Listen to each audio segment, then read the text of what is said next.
Hello दोस्तों, स्वागत है आप लोग के प्यारे से YouTube channel physics bye Sanjeet sir में। आज हम लोग पढ़ेंगे नेक्स्ट टॉपिक। पिछले क्लास में हम लोग परागण तथा उसके प्रकार को पढ़ चुके हैं। नेक्स्ट टॉपिक है अनुमूलीय पुष्पी परागण और उन्मूलीय पुष्पी परागण। तो देखिए, अनुमूलीय पुष्पी परागण क्या होता है और उन्मूलीय पुष्पी परागण क्या होता है। तो इस प्रकार की यह एक परागण की विधि है और इसमें एक पौधे होते हैं जिनमें नीचे की ओर एक पुष्प होता है और उस पुष्प में पुष्प के अंदर एक पुष्प का नर भाग तथा एक दूसरे पुष्प का मादा भाग उपस्थित होता है। अर्थात एक फूल होता है और उस फूल के अंदर ही मादा भाग यानी वर्तिकाग्र और नर भाग पुंकेसर दोनों उपस्थित होता है और दोनों में इस प्रकार से स्वपरागण होता है। तो ये जो पुष्प होता है और ये बंद होता है, और जो पुष्प बंद होता है और नीचे की ओर होता है उस पुष्प में जो परागण होता है उसे हम लोग अनुमूलीय परागण कहते हैं और उस पुष्प को अनुमूलीय परागी पुष्प कहा जाता है। लेकिन उसी पौधे के ऊपरी भाग में दूसरे पुष्प में पौधे के बाहर एक नर भाग तथा दूसरा मादा भाग अर्थात स्त्री केसर और पुंकेसर दोनों उपस्थित होता है, लेकिन वो पुष्प के बाहर होता है, वो खुले होता है। तो इस प्रकार के और वहां खुले फूल पुष्प जो होते हैं जिसपे परागण और परागण होता है, वहां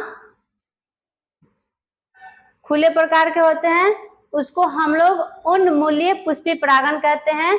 अर्थात उस पौधे के जो पुष्प ऊपरी भाग में होता है और वहां खुले प्रकार के परागण होता है उसे हम लोग उन्मूलीय पुष्पी परागण कहते हैं और उस पुष्प को उन्मूलीय पुष्पी परागनी पुष्प बोला जाता है। उस पुष्प को उन्मूलीय परागनी पुष्प बोला जाता है तथा परागण की क्रिया को उन्मूलीय परागण कहा जाता है। तो देखिए, इसका एग्जाम्पल है वायोला ऑक्जेलिस और पोमेलिना। इन सब में अनुमूल्य और उन्मूल्य परागण होता है। देखते हैं नेक्स्ट। तो आइए, अनुमूल्य परागण परागनी पुष्प कैसा होता है और क्या है इसमें। पौधा है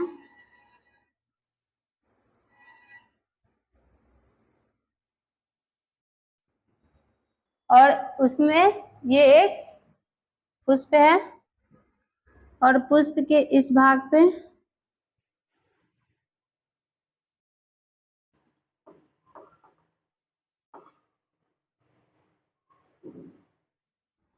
यहाँ परागकोश अर्थात नर भाग उपस्थित है और इस भाग पे एक मादा भाग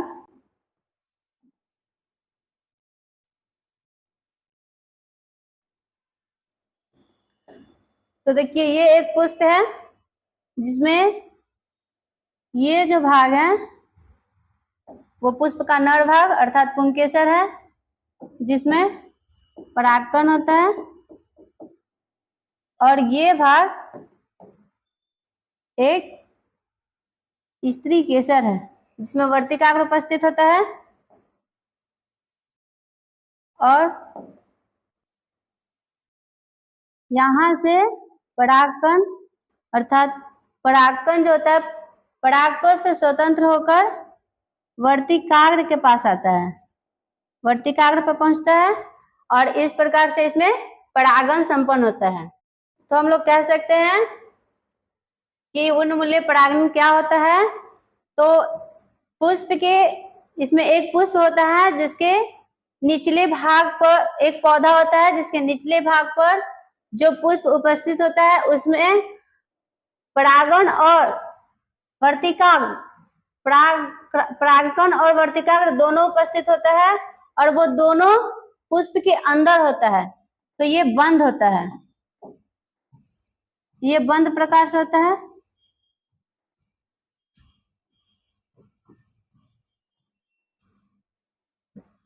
और यहाँ परागण की क्रिया स्वयं होता है, अर्थात यहाँ स्वपरागण होता है।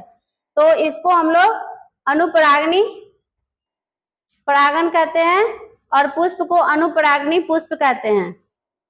नेक्स्ट है उन्मूल्य परागनी पुष्प। तो देखिए वो कैसा होता है उन्मूल्य परागनी पुष्प। तो यहाँ भी एक पौधा है और ये पौधे का ऊपरी भाग में,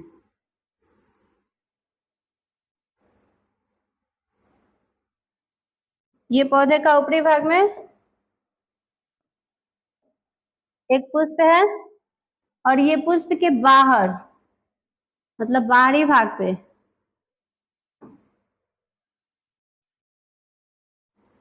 यहाँ एक पुंकेश परागकोश उपस्थित होता है जिसमें पुंकेसर होता है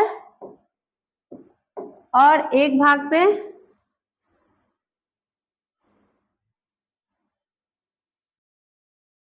मादा भाग होता है जिसमें वर्तिकाग्र होता है।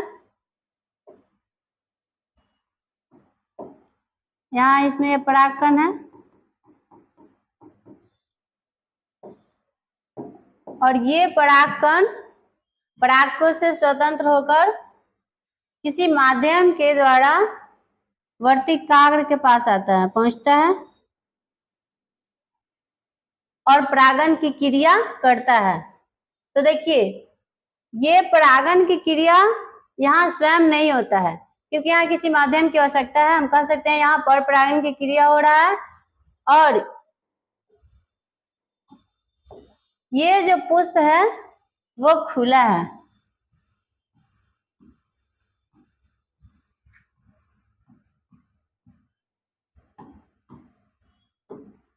पुष्प खुला होता है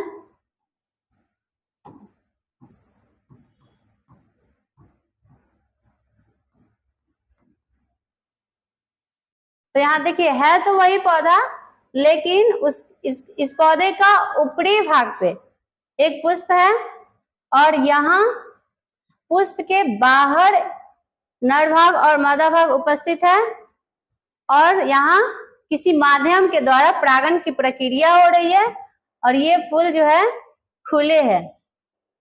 तो इसे हम लोग अनुमूल्य परागण कहते हैं।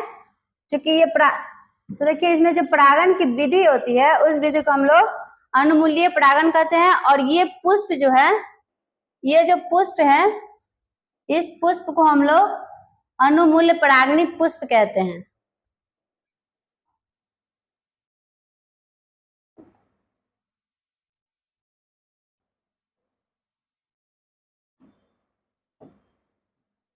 देखिए यहाँ पे हमने वही डायग्राम बनाया है लेकिन दोनों को एक साथ कर जहाँ ये एक पौधा है जिसके ये निचले सिरे हैं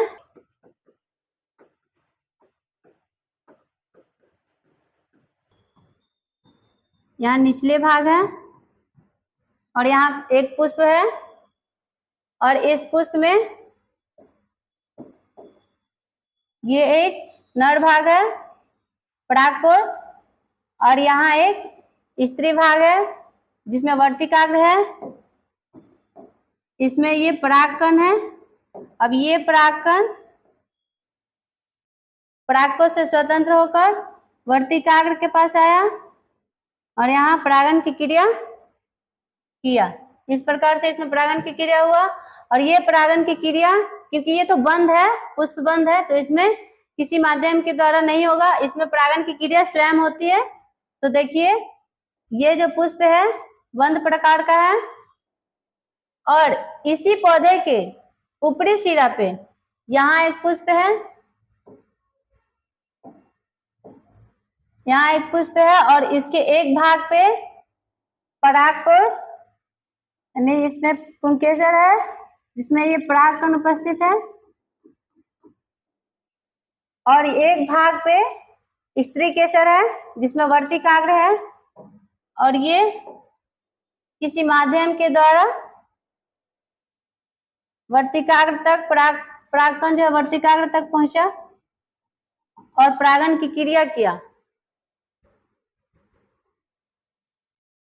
तो इसमें परागन की क्रिया हुआ, और ये पुष्प खुले होता है क्योंकि ये पुष्प के बाहरी भागों पे, यहाँ पुष्प के बाहरी भागों पे पुंकेसर और स्त्री केसर उपस्थित है, और यहाँ परागन की क्रिया स्वयं नहीं होती है, पर परागन की क्रिया हो रही है किसी माध्यम के द्वारा।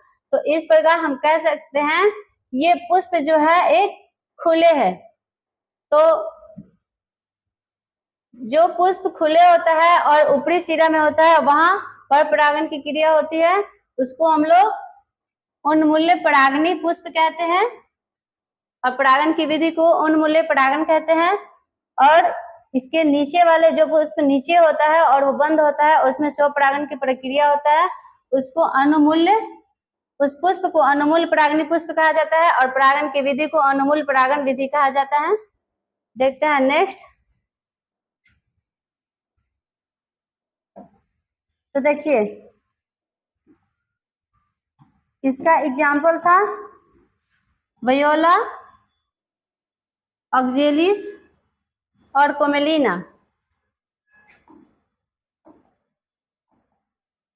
देखिए यहाँ कोमेलिना है, ये कोमेलिना का पुष्प है जिसके इस भाग पे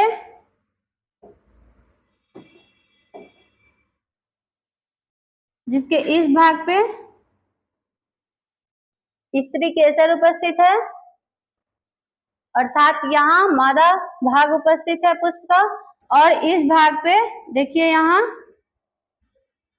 पुंकेसर उपस्थित है, और ये पुंकेसर से परागकण स्त्री केसर के पास जाएगा वर्तिकाग्र के पास, और परागन की क्रिया होगा। तो हम कह सकते हैं कि यहाँ स्वपरागन की क्रिया हो रहा है, और इस प्रकार से अनुमूल्य परागन होता है। और ये कोमेलिना का पुष्प है, और ये वायोला का पुष्प है, इसमें भी वैसा ही होता है।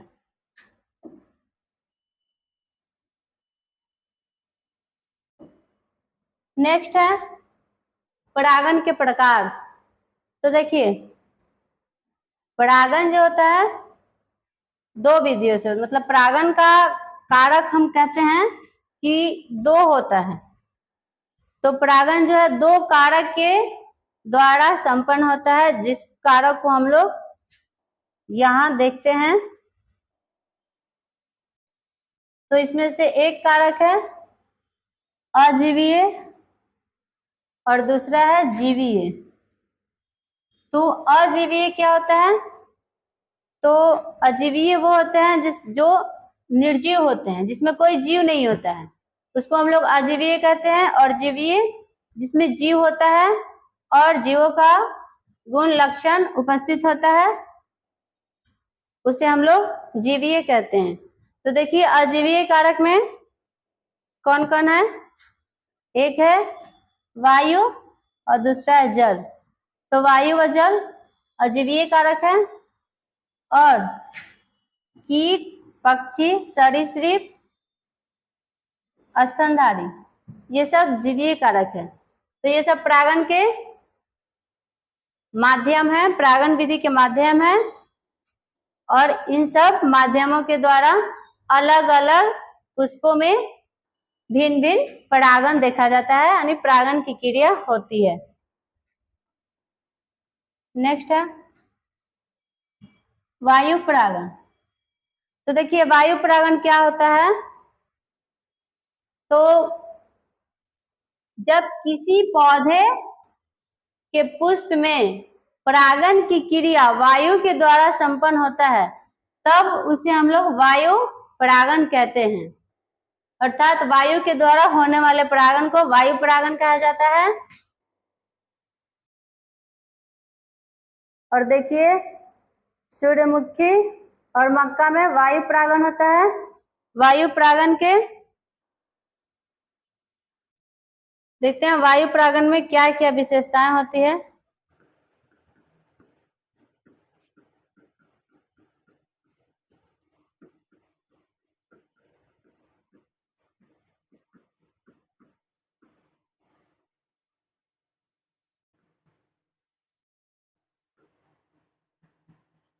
तो देखिए वायु परागण की विशेषता क्या होती है। तो वायु परागण होने वाले वायु परागण में होने वाले जिस पुष्प में वायु परागण होता है वो पुष्प बड़ा और इसकी विशेषता तो निम्नलिखित है, जिसमें से पहला होता है कि वायु परागित पुष्प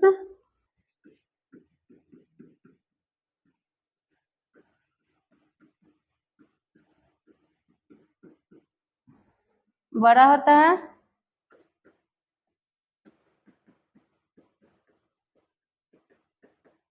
नेक्स्ट है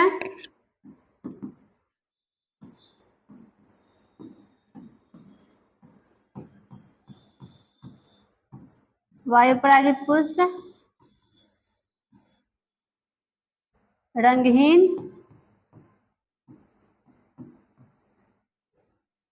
और गंधहीन होता है।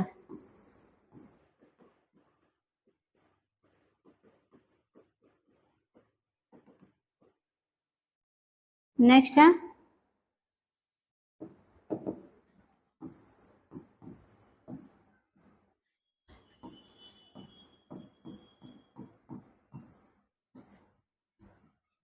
वायु परागित पुष्प में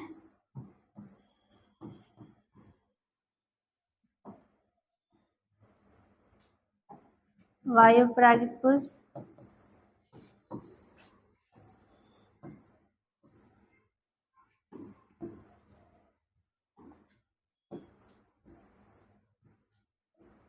मकरंद रहित होता है।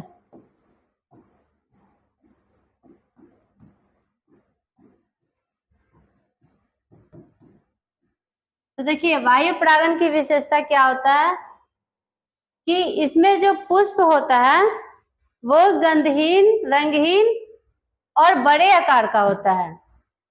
तो वायु परागित का पुष्प बड़ा होता है, रंगहीन होता है, गंधहीन होता है और इसमें जो पुष्प होता है, जो वायु परागित पुष्प होता है, उसमें मकरंद नहीं होता है। तो अर्थात वायु परागित पुष्प जो है मकरंद रहित होता है। मकरंद, मकरंद क्या होता है? तो देखिए मकरंद क्या होता है। तो देखिए मकरंद क्या होता है। तो मकरंद एक दलों से, पुष्प के दलों से स्रावित मीठे रस होता है। अर्थात पुष्प के दलों से स्रावित मीठे रस को मकरंद कहते हैं और ये मकरंद ग्रंथियों में एब्जॉर्ब होता है। तो मकरंद क्या होता है?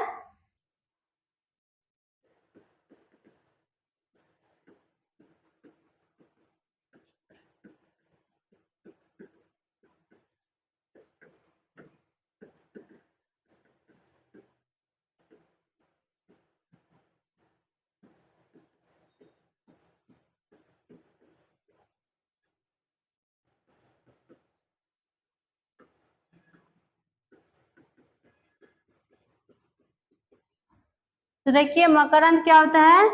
तो मकरंद पुष्प के दलों से स्रावित मीठे रस होता है और ये मकरंद ग्रंथियों में इकट्ठा होता है।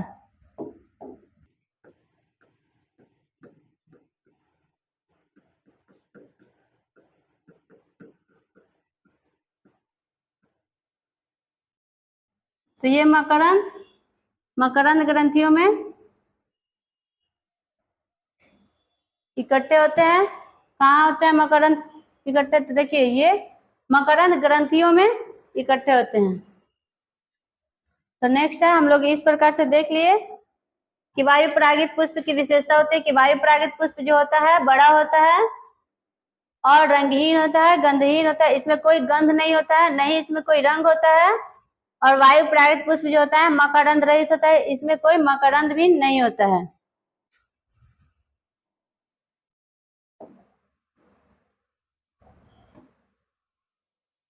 तो देखिए यहाँ मक्का और सूर्यमुखी में जो होता है वायु परागण होता है। तो मक्का के पौधा में परागण की क्रिया किसके द्वारा होता है? तो इसमें वायु के माध्यम से परागण की क्रिया होती है,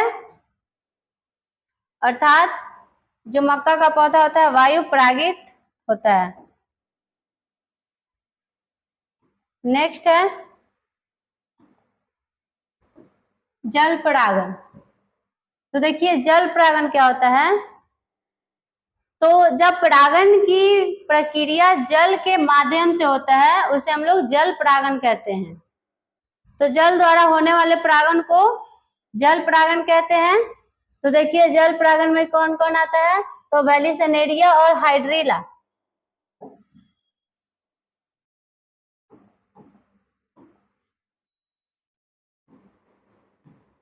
वेलिसनेरिया और हाइड्रिला में जल परागण होता है।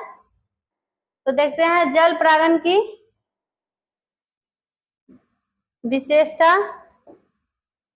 इसमें जल परागण कैसे होता है?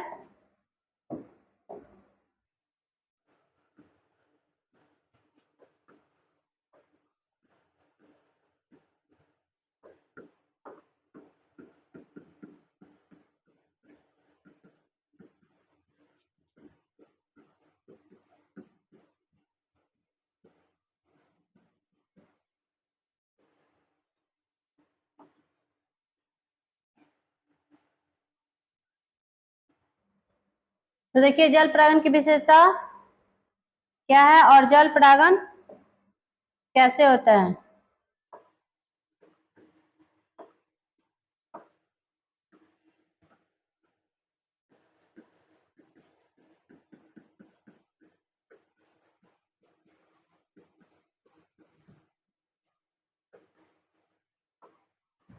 तो देखिए जल परागित पुष्प जो होता है, तो जल परागण जल में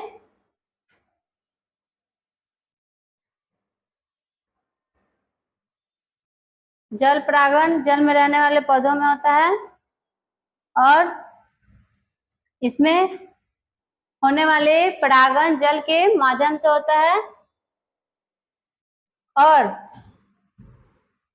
जल परागित जो पौधे होते हैं उसमें नर भाग और मादा भाग होता है। तो नर भाग जो होता है चलयमान होता है और मादा जो होती है स्थिर होती है। जैसे ही नर जो होता है परिपक्व स्टेज में आता है, परिपक्व अवस्था में, तो वो पानी की सतह पे चलता है और चलने के दौरान मादा पुष्प के संपर्क में आ जाता है और वहां परागण की क्रिया होती है। तो इसमें नर पुष्प जो होता है पानी की सतह पे चलता है और मादा के संपर्क में आ जाता है, जहां परागण की क्रिया हो जाती है और इस प्रकार इसमें जल परागण होता है। तो देखिए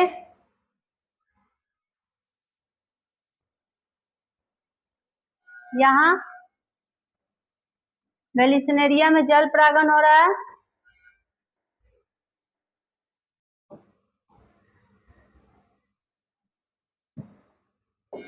देखिए यहाँ एक वेलिसनेरिया का पौधा है जो ये जल के किनारे वाले तट पे, किनारे या जल के तट पे ये उपस्थित होता है, मतलब उगता है वेलिसनेरिया का पौधा। और इसमें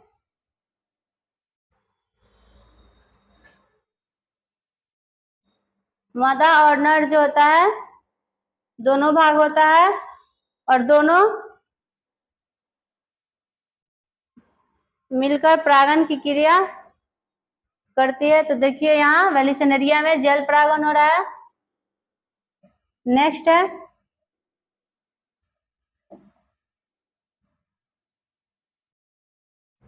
तो देखिए इसमें जल के ऊपरी सतह पे यहाँ कि ये मेल फ्लावर है मतलब मादा पुष्प, और ये जो है सॉरी यहाँ पुरुष ये नर पुष्प है। जल के ऊपरी सतह पे बताया है कि वो चलता है। तो देखिए ये जो है नर पुष्प है और यहाँ मादा पुष्प है। जो जैसे ही नर पुष्प इधर उधर चलता है तो मादा के संपर्क में आ जाता है और यहाँ परागण की क्रिया संपन्न हो जाती है।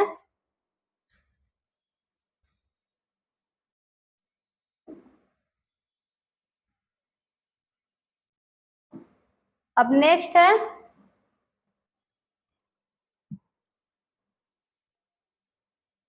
यहाँ नीलकमल जलकुंभी। तो देखिए नेक्स्ट क्या होता है कि कुछ ऐसे भी पौधे होते हैं जो जल में उत्पन्न होते हैं, अर्थात वो जल में ही जन्म लेते हैं, लेकिन उनमें परागण की क्रिया जल द्वारा नहीं होता है।